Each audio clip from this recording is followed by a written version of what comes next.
लगभग 5,000 तक के मिसाइलों का एस्टीमेट है अमेरिका के पास और इसराइल के पास। जबकि ईरान का यह दावा है कि उनके पास बहुत बड़ी मिकदार में मिसाइल है। जो पुराने मिसाइल है ईरान के पास, जो वो हमेशा से इस्तेमाल करता चला है, रवायती मिसाइल, वो तो उन्होंने बहुत सारे बनाए हुए हैं। लेकिन जो जदीद मिसाइल हैं उनकी गिनती थोड़ी है।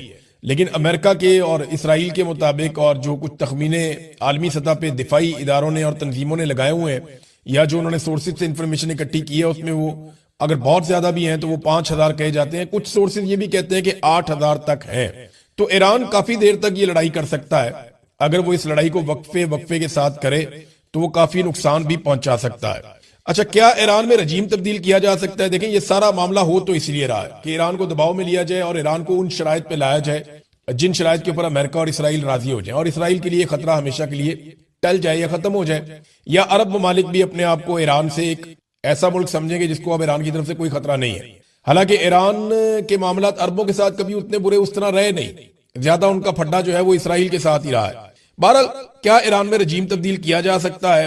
तो अब तक जो सूरत हाल दिखाई दे रही है उसमें डोनाल्ड ट्रंप बार बार अपील कर रहे हैं ईरान की आवाम से कि आप निकलें और निकल कर आप हुकूमत पे कंट्रोल करें। और डोनाल्ड ट्रंप बार बार अपील कर रहे हैं ईरानी फोर्सेस पे, धमकी भी लगाते हैं, अपील भी करते हैं कि जनाब आप हथियार फेंक दें और इस लड़ाई का हिस्सा ना बने और आप हुकूमत की बात ना सुने। इस किस्म के पैगामात जो हैं वो हैकर्स फैला भी रहे हैं, और जो मुसाद है इसराइली एजेंसी, वो बहुत ज्यादा इसमें प्रोपेगेंडा करने में तेज है। वो वहां पे ईरान के अंदर भी प्रोपेगेंडा करवा रहे हैं। लेकिन इसके बावजूद जो बात साफ दिखाई देती है, जमीन पर उतरे बगैर ईरान में रजीम चेंज करना शायद मुमकिन नहीं होगा। आयतुल्लाह खामनई जो है वो, उनकी उम्र देखे ना, अब 86 साल उनकी उम्र थी। इस उम्र के अंदर वो शहीद हो गए। जितना उनकी जिंदगी ने फायदा दिया ना ईरानियों को, उतना ही उनकी शहादत ने भी फायदा दे दिया। यानी जो उन्हें इस बात का आइडिया था, अब कुछ लोग ये कह रहे हैं तज्जियाकार के आयतुल्लाह खामनई खुद शहीद होना चाहते थे और उनकी ये ख्वाहिश थी कि उनको शहीद कर दिया जाए, क्योंकि वो ये जानते थे कि अगर उन्हें शहीद कर दिया गया तो उसके बाद ईरान में रजीम चेंज करना जो है वो बहुत मुश्किल हो जाएगा, क्योंकि अवाम की एक बहुत बड़ी वेव खड़ी हो जाएगी और एक बड़ी हमदर्दी मिल जाएगी आयतुल्लाह खामनई और उनके हमायतियों को। तो उसके बाद रजीम चेंज करना शायद मुमकिन नहीं रहेगा। तो अब यही सूरत हाल ईरान में देख रहे हैं, बहुत बड़े बड़े मुजाहरे हो रहे हैं, बहुत बड़ी तादाद में लोग यकजहती के लिए निकल रहे हैं, अमेरिका के खिलाफ निकल रहे हैं, इसराइल के खिलाफ निकल रहे हैं। तो ये चीजें नॉर्मली जंग के दिनों में ऐसे होती नहीं, लेकिन यहाँ पे हम होती हुई देख रहे हैं। तो वो जो ख्वाहिश थी एक आयतुल्लाह खामनई की कि उनकी मौत भी ईरान के काम आए, तो वो ऐसा लगता है कि वो काम आई है।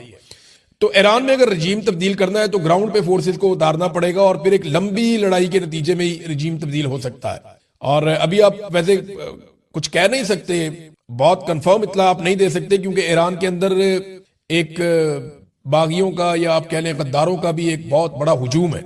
बहुत सारे गद्दारों को पहले ही सजाए मौत दी गई है, बहुत सारे गद्दारों को ईरान में सजाएं दी गई हैं। और ये भी अभी जो जिन लोगों ने ये इन्फॉर्मेशन दी है, जो जासूसी करते रहे हैं, वो भी ईरान के अंदर ही मौजूद है सारे लोग। तो ये आप कह नहीं सकते कुछ के कल क्या हो जाएगा, लेकिन रजीम तब्दील करने के लिए ऐसा लगता है कि जमीन पे आना पड़ेगा। ईरान के पास कितने मिसाइल हैं और वो कितने दिनों तक इन मिसाइलों का इस्तेमाल कर सकता है, तो ये जखीरे के बारे में ना कोई भी मुस्तनद इंफॉर्मेशन नहीं है।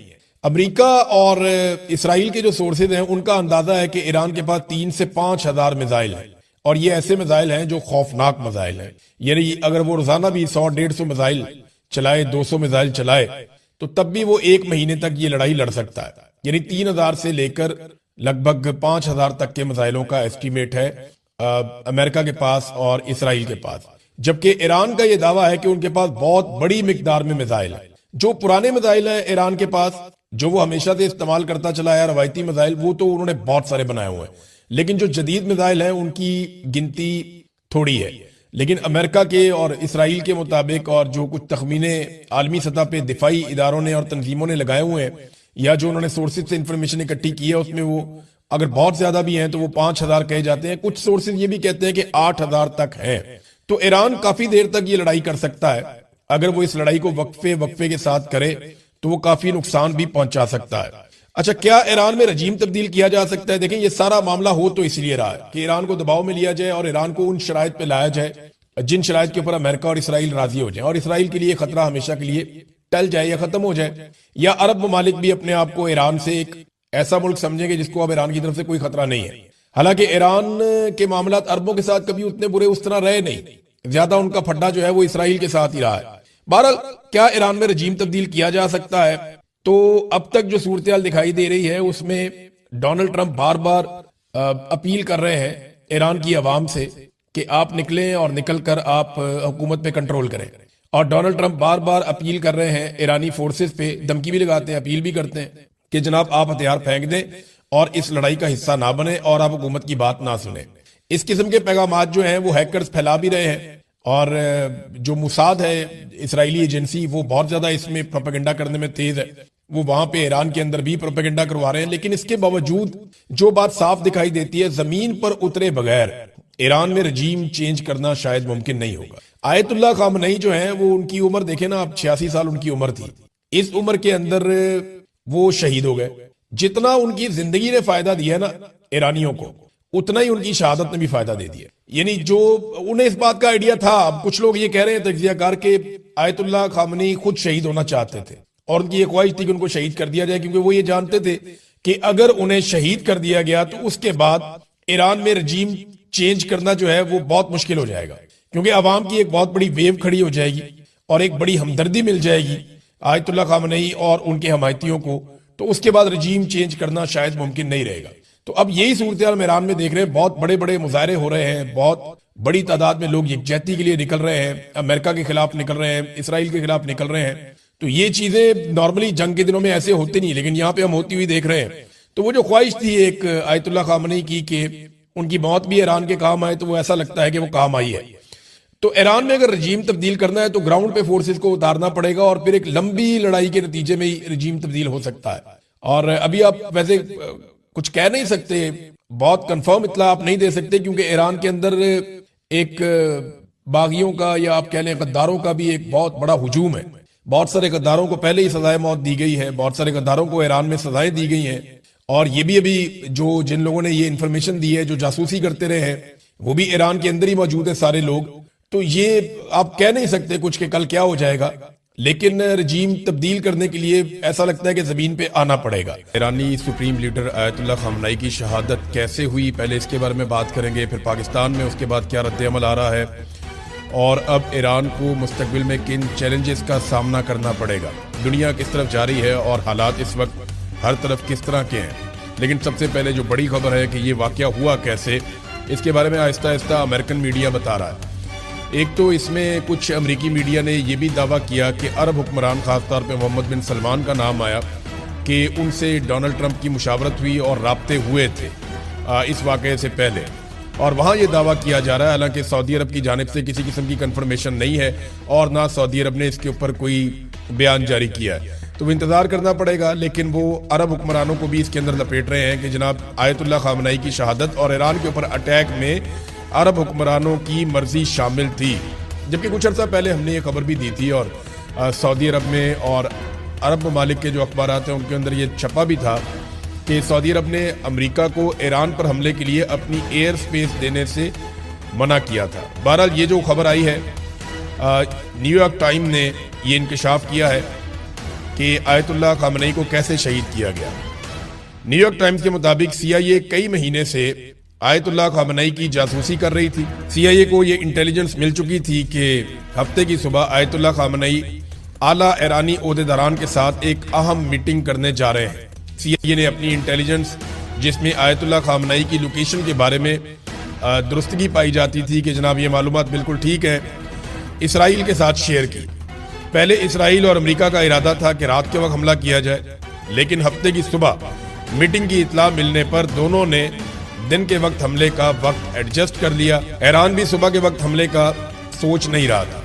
ईरान को शायद ये गलतफहमी थी कि हमला होगा तो रात में होगा। सुप्रीम लीडर आयतुल्लाह खामनई की सदारत में सुबह 9 बजे बहुत सारे लोग जो उनके साथ मौजूद थे, बड़े अहम तरीन लोग हैं, जिनमें कमांडर इन चीफ पासदारान इनकलाब, वजीर दिफा और सरबराह मिलिट्री कौंसल, कमांडर पासदारान इनकलाब, इस्लामी फ़िज़ाई फोर्स और नायब इंटेलिजेंस वजीर, ये बहुत सारे लोग और भी मौजूद थे। इनका इजलास तय था। हफ्ते की सुबह 6 बजे चंद अमरीकी जंगी जहाज ये तिल अबीब से निकले, ये इसराइल का दारुल हुकूमत है, वहाँ से निकले, जो तवील फासले तक मार करने वाले इंतहाई जदीद और दुरुस्त निशाना लगाने वाले हथियारों से लैस थे। तैयारों के उड़ान भरने के 2 घंटे और 5 मिनट के बाद, यानी जो तेहरान के अंदर, ईरान के अंदर उस वक्त था, उसके मुताबिक सुबह 9:40 पर आयतुल्लाह खामनेई के कंपाउंड को निशाना बनाया गया। हमले के वक्त ईरानी कौमी सलामती के आला हुकाम कंपाउंड की एक इमारत में मौजूद थे, जबकि सुप्रीम लीडर खामनेई साथ ही जो दूसरी इमारत है उसके अंदर मौजूद थे। हमले में आयतुल्लाह खामनेई मौके पर शहीद हो गए। वहां मौजूद ईरानी दिफाई निजाम के ओहदेदारान, वो भी बहुत सारे थे, वो भी शहीद हो गए। अमेरिका ने खामनेई के साथ साथ दीगर ईरानी मिलिट्री कमांडर्स और ओहदेदारान की लोकेशंस भी हासिल की हमले के लिए, और वहां पे भी हमले किए, लेकिन उनमें से बहुत सारे बच गए। खौफनाक बात यह है कि CIA को इसी सोर्स ने आयतुल्लाह खामनेई की लोकेशन बताई है, जिसकी रैकी पर जून में ईरानी शख्सियात को निशाना बनाया गया था। यानी 2025 के जून में जब ईरान की अहम तरीन शख्सियात को निशाना बनाया गया, आपको याद है कि तब कुछ एटॉमिक साइंटिस्ट और बाकी जो इनके मिसाइल्स बनाने वाले साइंटिस्ट हैं उनको निशाना बनाया गया था आज से 6 माह पहले। तो वही जो इंटेलिजेंस सोर्स है उसने ही यहाँ पे दोबारा से ये काम किया है। तो ईरान की एक बहुत बड़ी इंटेलिजेंस की नाकामी है। ईरान की इंटेलिजेंस को इस बात का आइडिया होना चाहिए था कि आयतुल्लाह खामनेई को इस वक्त इतना वुल्नरेबल नहीं रखना, और उनको ये भी अंदाजा होना चाहिए था कि अमेरिका और इसराइल इस लेवल तक भी जा सकते हैं। क्योंकि देखें, सरबराह मुमलिकत को नॉर्मली इस तरह अटैक नहीं किया जाता, लेकिन थोड़े दिन पहले वेनेजुएला के सदर को अमेरिका उठाकर ले गया, तो अब आप क्या तवक्को कर सकते हैं। बहरहाल ये ईरान की इंटेलिजेंस का फेलियर है, और CIA जो अमेरिका की टॉप इंटेलिजेंस एजेंसी है उसने ये मालूमात गैदर की हैं अमरीकी अखबारात के मुताबिक, और उसमें उनका साथ दिया इसराइल ने, और इन्होंने ये एक बड़ा टारगेट अचीव किया ईरान के अंदर, जो वो बड़े अरसे से करना चाह रहे थे। ईरान के लिए एक बहुत बड़ा धचका है। ईरान के लिए नहीं बल्कि पूरे मुसलमान मुल्कों के लिए धचका है। दुनिया में बहुत सारी जगहों पे आयतुल्लाह खामनेई की बड़ी कदर भी है।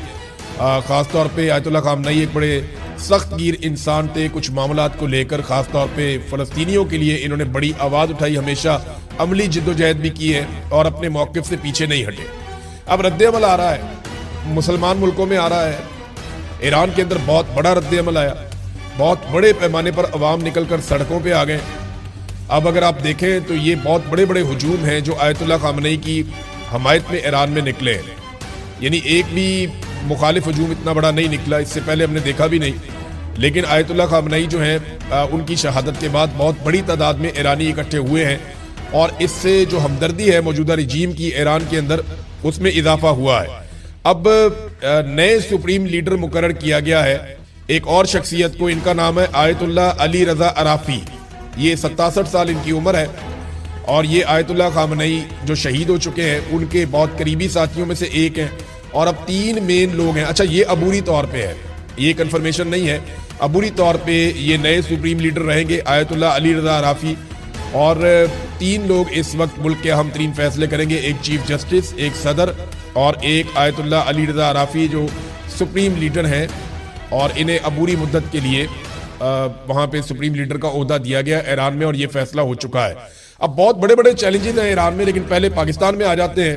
पाकिस्तान के तकरीबन तमाम बड़े शहरों में एहतजाज शुरू हो गया इस वाक़े के बाद, ख़ास तौर पे इस्लामाबाद में, कराची में, लाहौर में, पेशावर में, क्वेटा में, तमाम जो दारुल हुकूमत है वहाँ पे, और गिलगित बल्तिस्तान में ये बड़ा शदीद एहतजाज हुआ है। पाकिस्तानियों में बहुत सख्त रद्द-ए-अमल दिया है। गिलगित बल्तिस्तान में अक़वाम मुत्तहिदा का दफ्तर जो है उसे आग लगा दी गई।